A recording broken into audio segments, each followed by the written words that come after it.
Hey everyone, it's Monday here on the Locked On Steelers podcast. I'm your host, Chris Carter. I want everyone to remember something really important. With all the big moves the Steelers made, they aren't the big point of what Omar Khan is doing. That big thing is going to come next year, and this year is about setting that up. We'll talk about that and why that big thing, of course, finding a quarterback, is much more attainable than people realize. That and more here on the Locked On Steelers podcast. Let's get into it.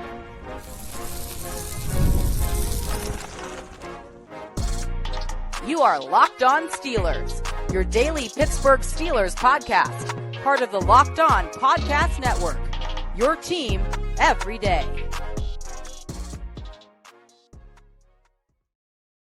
Hello and welcome to the Locked On Steelers podcast. I'm your host, Chris Carter, bringing you your daily dose of all things on the Pittsburgh Steelers. As always, you can find the show in your favorite podcasting apps and on YouTube. Like this video if you enjoy it. Subscribe to this YouTube channel to get all of your daily Monday through Friday episodes as well as our bonus content. We thank you for making us your first listen every day because we're your team every day. And today's episode is brought to you by Game Time. Download the Game Time app, create an account, use code LOCKEDONNFL for $20 off your first purchase.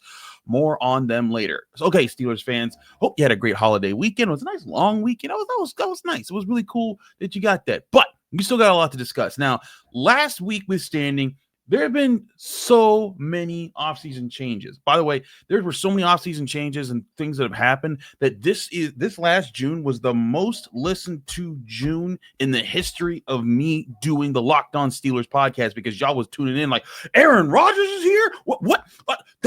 They got Jalen Ramsey? What's going on here? Everything was going crazy. And then they could be making more moves. Who knows? But the point is the Steelers have been making lots of moves. Omar Khan's been doing things. We've covered the they're not all in aspect of it, but it does show that the Steelers are trying to build. They are trying to reform, reshape, and they're trying to set something up. Now, that's something to a lot of people on the outside and in the national media with the bird's eye view seems to be, they're loading up for this year. They're loading up because they just want one more crack at it, and then, maybe they'll blow everything up and Tomlin will be gone. And I don't think that's it at all. Because the Steelers don't do 1 year runs. They don't do, just one year wonders and hoping for the best. They set up for the future. And that's all that they've been doing. That's why they got rid of George Pickens, because they didn't see him part of the future that they wanted to build. That's why they brought in D.K. Metcalf, because they did see him as part of the future, and they signed him to big money. That's why they didn't sign Darius to huge money, and they signed him to a 1 year deal. That's why Rodgers is pretty much on a 1 year deal. That's why a lot of these guys they brought in who are, 34 and above, they're not going to be around for much more than this year, if anything more than this year at all. And that's why none of the moves that they've made have cost them any major capital, whether that be salary cap size or draft capital in the coming years, because the Omar Khan is setting it up so that they can have a core that's competitive, that goes after teams, that can set things up. And if the young players on this team rise up to join that core and to become a really talented roster, then that's going to set up the opportunity for not only will they have these developed players and now the players that they've added in free agency and otherwise, like Ramsey, like Metcalf, who look like they'll be here more than just a year, probably 2, 3, maybe 4 years or 5 years for Metcalf, maybe 2, 3 years for Ramsey. But I think the reason they got those guys and brought them in is because if they hit on a lot of these younger guys we've been talking about, the offensive line, some of the younger playmakers that they have on the team on both sides of the ball, if those things line up, it sets the Steelers up with a really good chance to say, again, hey, 2026, we're projected to have 12 draft picks with our comp picks totaled up. We can be aggressive and just go get that quarterback. Because if we get the quarterback and we hit on quarterback and our defense is top 5 and our offense is top 13, top 14, that's a Super Bowl threat right there if you get the right quarterback. And that's what I think the Steelers are going to do. Now, I'm going to bang this drum until it don't happen or it does happen. You're going to see me banging this drum all season long, and I'm going to keep reminding you this is the plan. They stick to the plan, unless the only way this plan changes is if the quarterback draft class of 2026 goes bad. Because again, the plan was not in 2025. We said it ahead of time. If you were watching this show, I was one of the few people out there that was saying every day they're not getting Shedeur Sanders. They're not getting Shedeur Sanders. I don't care what anybody tells you. They're not getting Shedeur Sanders. Lo and behold, they didn't get Shedeur Sanders. So now they're setting up for 2026 to be the year. And we've talked about how the 2026 class could be that class. That is a group that is projected to have at least 6 guys that are big names. Arch Manning, of course, the next Manning descendant of that legendary quarterback family. LaNorris Sellers, my personal favorite of the group. South Carolina, young athletic quarterback, can run, has a cannon on him, has to refine some of his throwing, but has a lot of talent to him. Garrett Nussmeier out of LSU, Cade Klubnik out of Clemson, Drew Allar at Penn State, and then there's Nico Iamaleava, who was with Tennessee, is now with UCLA, and there's that whole situation. But that's at least 6 names there that you look at and you say, okay, those are all reasonable guys that could be in the draft in 2026. And so one of the pushbacks that a lot of people have had to when I bring this up is like, Chris, there's going to be other teams that want quarterbacks. The Steelers can't compete with it, especially if they do what they've been doing and they finish 10 wins and then they have to pick in the low 20s instead of in the high teens. They can't go get one of these quarterbacks. And I keep pushing back. Yes, they can. They can trade up and get them. But I also think it's interesting because they might not have to trade up even in such a situation. If this situation goes right, there was a really good question, and we're going to start taking calls. We're going to take a lot of calls this episode, but there's a really good question that was called into our call-in line.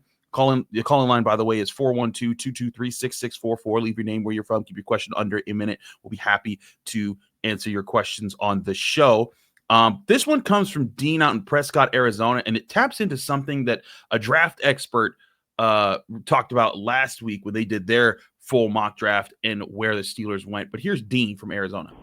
Hey, Chris, Dean from Prescott, Arizona. I was just calling about asking a question for the quarterbacks of the draft next year, and it's always talked about trading up. But as you mentioned, there's like 4 or 5 quarterbacks that could be first-round draft picks next year. What are the chances that the Steelers don't have to trade up and that one of those 4 or 5 quarterbacks will actually fall to them? Because they're always picking around 18 to 22. What are the chances of one of them just falling? And are all of these quarterbacks coming out next year relatively the same to where it doesn't matter? Whichever one falls to them is somebody that they're going to be happy with. It could be a franchise QB if they all pan out next year. Just like to know your thoughts on that. Love the show. Have a good one. Thank you, Dean. As always, you can call in like Dean did at 412-223-6644. Leave your name, where you're from. Keep your question under a minute. Dean, there is a chance the Steelers may not have to trade up. I think they will end up trading up. But if you're a person out there that says, oh, Chris, I know you're not digging in on this class that early, so you don't know for sure. I don't know for sure. Neither does anybody. But if you look at ESPN NFL draft expert Matt Miller, who does a lot of preliminary research. He does a lot of the hard, the hard scouting, and he tries to get fits from all the teams. He actually had the Steelers getting a quarterback without even trading up. He had the Steelers picking 16th in his mock draft, and they got LaNorris Sellers, quarterback out of South Carolina. Now, in his draft class, Arch Manning does not even come out. He has him going back to college for a year. His first quarterback off the board was Cade Klubnik out of Clemson, which that caught me off guard because I think Cade Klubnik's one of the guys that, like, I've seen Cade Klubnik play and I like Cade Klubnik, but I haven't seen a lot of people say, oh yeah, he's definitely going to be a star in the NFL. But he has Cade Klubnik going number 1 overall to the Browns. And then the next quarterback that goes off the board is Garrett Nussmeier out of LSU, number 11 to the Colts in the draft. And then the Steelers get LaNorris Sellers out of South Carolina at 16. And again, if the Steelers are finishing, 10 wins or so, they're not going to be 16, but they could trade up to that point. They could trade up even higher. I still think that they have the full thing there. And also the last first round quarterback that Matt Miller had picked in the first round was Drew Allar going to Penn State, which is kind of great. Going to the Rams from Penn State. But it's kind of interesting because, but I guess Matt Stafford's old enough. But in this situation, there's a scenario for the Steelers to not even have to trade up to go get a guy. Now, again, I don't think they finish in a place where they actually pick 16th this year, because again, that'd be middle of the road. That'd be like going 8-9 or so. in the NFL. I just don't think the Steelers are going to do that this year.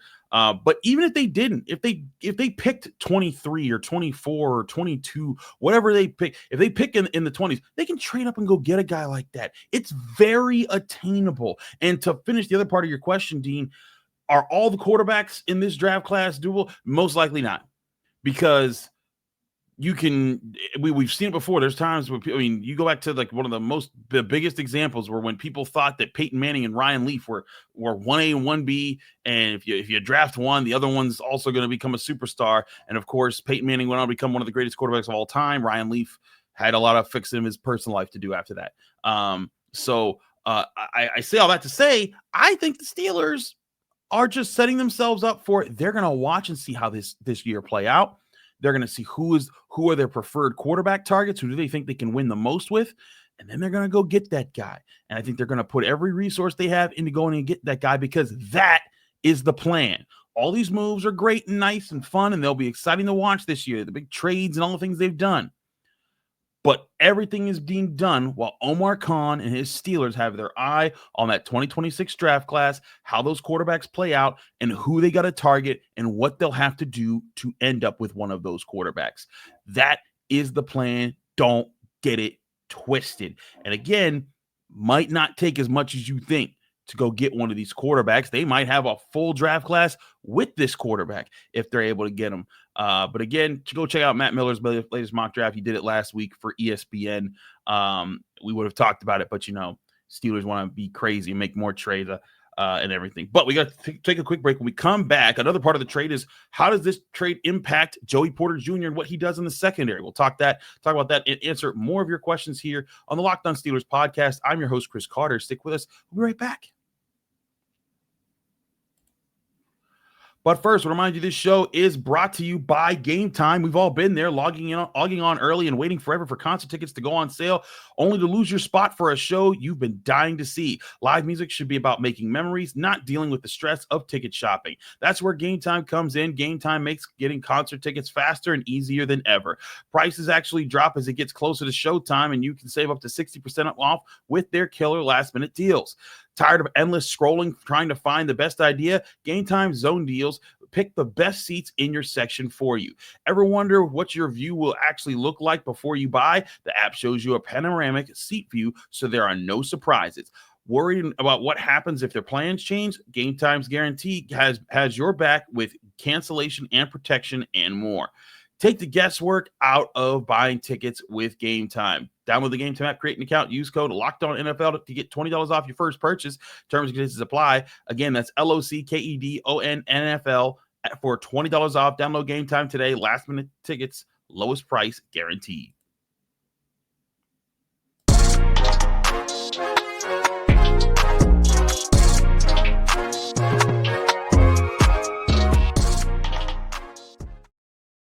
We're back here on the Locked On Steelers podcast. I'm your host, Chris Carter. We continue this episode. Again, we have so many calls right now coming from you all, and that excites me. It feels great to know that there's so many people that want that care about this show enough to call in and say, "Hey, I want this answered. Please let me know what you think, Chris." That means a lot. So shout out to everyone who has called in.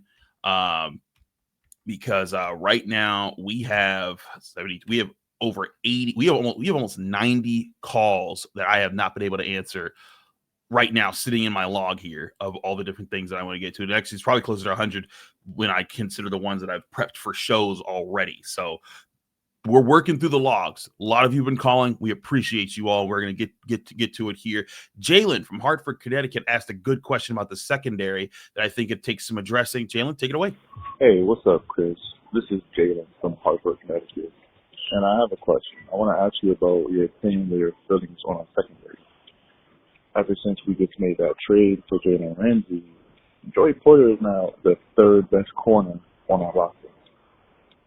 How do you think our secondary ranks against other secondaries in the league, and just secondaries the last few years that we've had in the Steelers? I mean, you talk about last season, Joey was the best corner. Season before, Joey was the best corner. And although he's improving and he's a good young, upright and star, he hasn't been a cornerback one. right? And we've been relying on him to be a cornerback one. Sometimes at wide receiver, relying on George to be a wide receiver one. He just maybe isn't that yet. Now, Joey being the third best corner, having Corey Trice, who, if he can stay healthy, let's see what he can do. Having Brandon Eckler, let's see what he can bring to our team. And still having a young guy like Beanie with upside. How do you feel about our secondary as of right now without us adding any safeties, which we probably will? I appreciate you answering my question. Thank you in advance. Thank you, Jalen, for the question. As always, call in like Jalen did at 412-223-6644. Leave your name, where you're from. Keep your question under a minute. We'll try to get your question answered on the show. Jalen, so here's the thing. Career-wise already, I do think Joey is the third best corner on the team. Career-wise, like if we're considering the careers. There's a chance Joey could be at least the second best behind Ramsey if he comes correct this year and corrects those penalties. If he takes the penalties off his ledger, Joey Porter's a really good player. But one thing that I think should push back against he's the third corner on this team right now is where he lines up. Because there is something that him and Jalen Ramsey both have in common. I brought it up when we were going over Jalen Ramsey's numbers last week and his snap alignments. Last year, he lined up 728 times at outside corner. 365 of those times were at right, and 363 times were on the left. So basically, almost exactly off by 2 snaps did he line up on the left side or the right side of the defense. You look at Joey Porter, 834 snaps at outside corner. Now, not as evenly based, but still pretty split. 470 snaps came at right cornerback, while 364 snaps came at left cornerback. That's a pretty good mix for where they're going to go. But look at Darius Slay's number. And if you look at Darius Slay and his outside cornerback snaps, he played every single 856 outside cornerback snaps as the left cornerback. So unless he switches it up with Pittsburgh and they move him around and he agrees to do that and it works out for him, I think that they're going to lean on the flexibility of Ramsey and the flexibility of Joey Porter a bit more this year, and have Darius Slay kind of on standby for if Joey Porter messes up, if someone gets hurt in that situation. But I also think that as soon as they go to nickel, like when I'm talking about, having Darius Slay on standby, I'm talking about 3-4 formations. But as soon as they go to nickel, I think Darius Slay bounces to the outside, Ramsey bumps to the slot, and Joey Porter Jr. gets on the right side. And then you have a really good secondary. Now, here's the thing. You asked rank them against other secondaries in the NFL. I can't. I don't know how this group's going to play together. There's also no Minkah Fitzpatrick, and for all the things about Minkah Fitzpatrick, and some people are really glad that he's gone, and all the other things, other people are sad that he's gone. Minkah Fitzpatrick did a lot for the defense to keep things organized on the back end, to keep big plays from happening, and him not being there could lead to issues. But we got to see. I still think the Steelers are going to make a move at some point to add a safety to that position. But I look at what the Steelers have been doing. They've been building for the future. They've been trying to find answers. They've been trying to modernize their approach to things. And I think that they're doing a good job with certain aspects of it. But that's where I think that they're going to also focus on their guys. And Joey Porter Jr. is absolutely their guy. He's the guy that they want to manifest. He's the guy that they want to develop and turn him into a star player at cornerback. You talked about him not being CB1 yet. Maybe this is the year he becomes CB1. It's funny, but I think it's interesting that he stuck with number 24 as a player when he joined the Steelers, and he took that number. And it made me think, man, the last time there was a really athletic cornerback wearing number 24 who was going at Jamar Chase at a Bengals receiver like that, it was when Ike Taylor used to give Chad Ochocinco fits every time he came to Pittsburgh. He could not handle Ike Taylor. Ike Taylor, like, I remember there was one year where Chad Ochocinco was going through, he had a list. He's like, I got this cornerback, I got that cornerback, I got that cornerback, and CBS even did like a special on it leading up to the Steelers-Bengals game. I think this might have been 2004, 2005, and Ike Taylor was like, yeah, that list ends with me. And it did. Ike Taylor didn't play no mess. That was a wrap. So that being said, again, I think Joey Porter Jr. could be that disruptor. Again, he does so many little things right in his game. And it's just, the problem is he makes some penalties when he doesn't trust that he's done those little things right. And if he can embrace that task, if he can get better at that thing, I think he then becomes cornerback 1 on this team. Maybe Jalen Ramsey keeps that because he's Jalen Ramsey. But to me, I think that Joey Porter Jr. should not feel any sort of way about losing any snaps. I think they're going to incorporate him as much as possible. I think the secondary could be talented. I think that they could be a group that makes a whole lot of plays for the Steelers. I think they could also be a group that is trying to regroup and figure out how to communicate and how to make themselves, a better team. But, without Minka Fitzpatrick, it's going to be tougher on the back end. So there's some pullback there. But I do think these Steelers have a chance to be dangerous in multiple aspects. And I think one of the dangers is going to be a secondary and where they line up, because part of, again, what the Steelers, what these corners, they flop around a lot. And when I say flop around, it means they switch around a lot. They take different spots. They switch up their strategies. And I think that's where the Steelers want to catch teams off guard with certain matchups, because there's going to be guys that teams are like, hey, you know what? We got this really shifty guy. We want that guy on Darius. We think he can leave him in the dust, and that's where you have to kind of work together as a defense when you have those kind of strengths. So that being said, it's a good question when it comes Jalen, when it comes to the third down, or to the third best cornerback, or the cornerback in general there, when it comes to the Steelers. But I don't think Joey Porter Jr. is going to be relegated in any sense to where I think he's going to be the main guy, and they're excited to see that, because they're excited to see him mature. I think that he's put in a lot of the work to mature. He just has to manifest it and get some things going there. But we'll take another quick break. When we come back, there's been some interesting calls that are just really excited about all the moves that they're making. So we'll get to those calls next here on the Locked On Steelers podcast. I'm your host, Chris Carter. Stick with us. We'll be right back.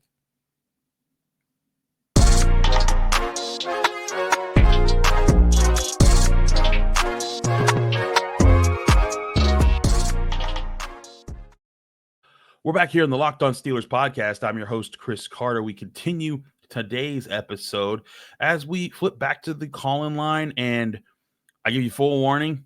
You better cross your fingers or prepare for any curse protecting materials, because Josh from Downington, PA said the words he should not have said, that nobody should say about a football team. But you'll see what I mean in a second. Take it away, Josh. Hey, Chris. Josh from Downingtown. One thing I've been thinking about, so obviously being from the Philadelphia area, I remember back in 2011, whenever they had the so-called Dream Team with the Eagles, with Vince Young, Nnamdi Asomugha, who turned out to be one of the biggest busts in NFL history, coming to the Eagles. But either way, do you think the Steelers are kind of building their own version of a Dream Team? But instead of using the term all in, you could say, I'm going all in, but keeping that backup plan as a 2026 draft by not trading away any of their picks, rather than obviously now Minka being traded. Do you think that this is their version of the Dream Team? Or do you think that this is just Omar Khan's way of just getting the players that he wants set up for the 2026 season? Love to hear your take. Love the show. Keep doing what you're doing. Have a great day. Thank you, Josh. As always, you can call in like Josh did at 412-223-6644. Leave your name, where you're from. Keep your question under a minute. We'll try to get you on the show. Josh, what are you doing, man? You trying to invoke bad juju upon the Steelers? What are you thinking, man? You said it yourself. The 2011 Vince Young called the 2011 Eagles that. You know what they finished that year? 8-8. They were supposed to be the unstoppable Eagles. They were supposed to be ready to roll, get to the Super Bowl. This was their Super Bowl season. They went 8-8 that season. They started off terrible. They started off 1-4. It was a really rough year for them. And they were definitely not a dream team. And no, even if all joking aside, even if the Eagles hadn't, man, no, the Steelers aren't on a dream team. They're not going all in. Now I hear you. You're saying they're going as all in as much as they can without mortgaging draft picks, because that is the plan. But it's not just the draft picks. It's also the contracts. Because when Kevin Colbert was trying to maximize the time of the late 2000s Steelers, you could probably still go back and read some of the articles of how the Steelers were kicking the can down the road. Guys like James Harrison, Troy Polamalu, Aaron Smith, Casey Hidd, they were doing everything they could to keep that core together, because they were like, we need these guys for as long as possible to give us as many bites at the apple to win Super Bowls. And it worked. They won 2 Super Bowls basically with the Hampton Farrier Polamalu crew, and it worked. So like roster wise, I think the Steelers are doing it, but I think that's the thing here is that they aren't doing the part where it's they're selling off the salary cap. They're moving. They're making life harder. Everything they're doing is just a minimal impact on the future and a better impact on the right now. And that's what the Steelers are going for. I think that is what their version of all in is. But again, that's what the version of all in is every year for the Pittsburgh Steelers. There's some years where they can make more moves because there's not a big control. There's some years that they can't make more moves because they have too much money tied up on their roster already. And I think for a while people got accustomed to just the not making more moves thing because that's just what they did. But truthfully, I think the Steelers they're not a dream team. They're not anything like that. But they are a team who is who I think can be more dangerous than people are giving them credit for with the way that they're setting things up. So Steelers fans, if anyone asks you in person that question, you remind them, don't be doing that stuff. Keep that stuff somewhere else, because that is not the dream team talk. That's a whole lot there. And again, even if this was this is not a dream team roster, not yet. No.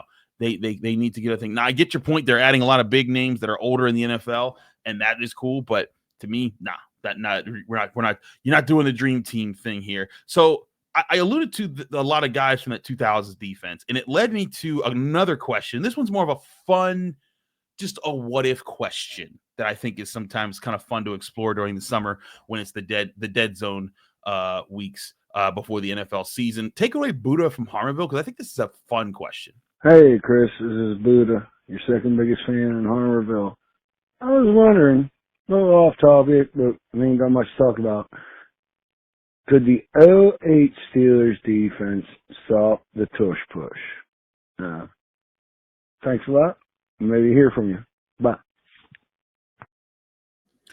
Thank you. I appreciate you as always, Buddha. 412-223-6644. Leave your name, where you're from. Keep your question under a minute if you want to get your questions on the show.